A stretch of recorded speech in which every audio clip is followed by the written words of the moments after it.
Due to increasingly high popularity of Resolve on YouTube, I figured it would be a great time to make a video on how simple and easy it is to move your projects from Premiere Pro to Resolve.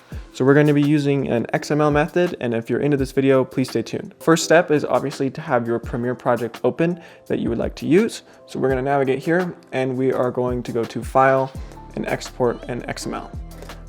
Not really much you need to touch here. All you're really going to do is just name it XML, save it, and then we're going to replace the one that already exists.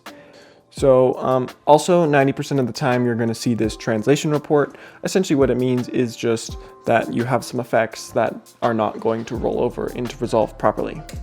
Alright, so once you have Resolve open, you're going to want to import all of your media that was in your last project over here.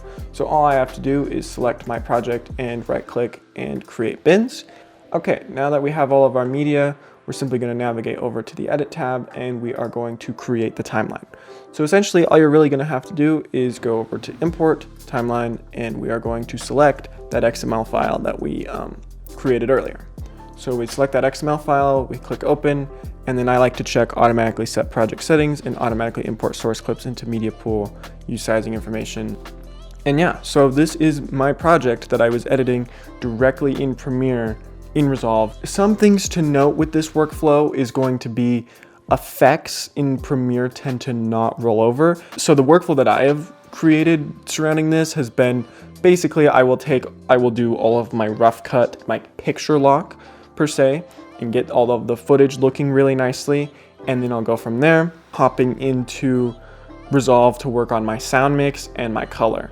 And so Resolve has really good tools with Fairlight and with Color tab. Another thing to mention is because you are literally creating a text file with the XML, if you have cameras that have the same exact naming structure and you shoot with two cameras, I've had issues where it will select the other camera feed once you relink in Resolve. So things to keep in mind is if you're doing, it's not a foolproof workflow, but it has been a workflow for me that has seemed to work very nicely over the past few months. So if you're interested in more Resolve videos like this, please stay tuned and I will see you in the next one.